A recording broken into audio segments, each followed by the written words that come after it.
எல்லாருக்கும் வணக்கம். Cheese kitchen click பண்ணதுக்கு ரொம்ப நன்றி. இன்றைக்கி சீஸ் கிச்சன் சேனலில் வந்து கத்திரிக்காய் வறுவல் தான் பார்க்க போகிறோம். சைட் டிஷ்ஷாக இது வந்து ரொம்ப டேஸ்ட்டாக இருக்கும். நல்லா காரசாரமாக மசாலா போட்டு சூப்பராக இருக்கும். இதை எப்படி செஞ்சேன்னு பார்க்கலாம். ஸோ ஒரு பவுலில் வந்து என்னென்ன இன்க்ரீடியன்ஸில் நம்ம மேரினேட் பண்ண போகிறோமோ அதை ஆட் பண்ணிக்க போகிறோம். ஸோ சில்லி பவுடர் நான் வந்து சேர்க்குறேன். அடுத்தது வந்து மஞ்சள், அடுத்தது பெப்பர் பவுடர், அதுக்கப்புறம் கொரியாண்டர் பவுடர், அதுக்கப்புறம் கரம் மசாலா,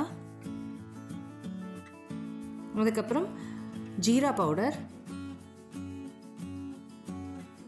உப்பு,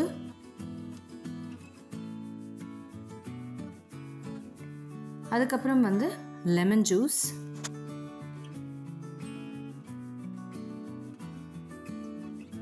இப்போ வந்து தேவையான அளவு தண்ணி சேர்த்து நான் வந்து மிக்ஸ் பண்ணிக்க போகிறேன். நம்மளுக்கு திக் பேஸ்ட்டாக வேணும். ஸோ தண்ணி வந்து கிராஜுவலாக சேர்த்துக்கோங்க, இல்லைனா ஃபுல்லாக தண்ணி ஆகிடுச்சுன்னா திருப்பி மசாலா ஆட் பண்ணோம். ஸோ கிராஜுவலாக நான் ஆட் பண்ணி வந்து மிக்ஸ் பண்ணிக்கிறேன். ஸோ இந்த மாதிரி திக்கான ஒரு கன்சிஸ்டன்சி இருக்கணும். அப்போ தான் நல்லா ஈஸியாக அது ஒட்டிக்கும்.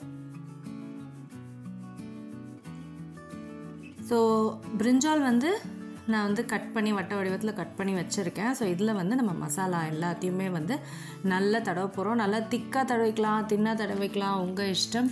ஸோ மசாலா பார்த்திங்கன்னா ஈஸியாக வந்து ஒட்டிக்கும்.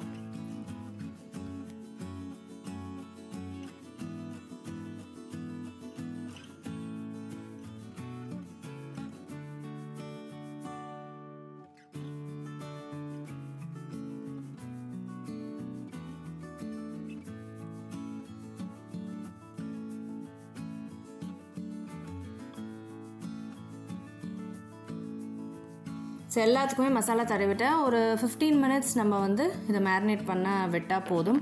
உங்களுக்கு ஒன்றுமே டைம் இருந்தால் நீங்கள் 1 மணி நேரம் கூட மேரினேட் பண்ணிக்கலாம். ஸோ மினிமமாவது வந்து 15 மினிட்ஸ் நம்ம தான் மேரினேட் பண்ணணும். ஸோ தோசை கடாய் வந்து எண்ணெய் சேர்த்துட்டேன், நல்லா ஹீட்டாக இருக்குது. ஸோ மீடியம் ஹீட்டில் நம்ம இதை வறுத்தா நல்லாயிருக்கும். பிரிஞ்சாலும் வந்து குக் ஆகணும் இல்லைங்களா? ஸோ அதனால் மீடியம் ஹீட்டில் குக் பண்ணால் ஃப்ரையும் ஆகும், ஆஸ் வெல் அஸ் குக்கும் ஆகிடும்.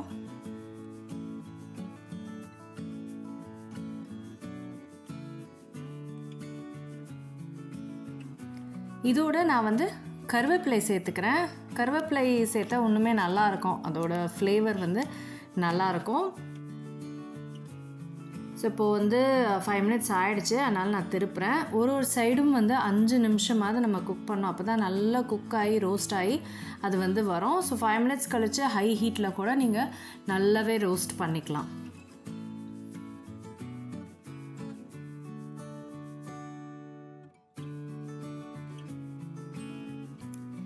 ஸோ அவ்வளோதாங்க, சூப்பரான கத்திரிக்காய் வறுவல் பிரிஞ்சால் ஃப்ரை ரெடி. இது வந்து சைட் டிஷ்ஷாகவும் சூப்பராக இருக்கும், ஸ்நாக்காகவும் ரொம்ப யம்மியாக இருக்கும்.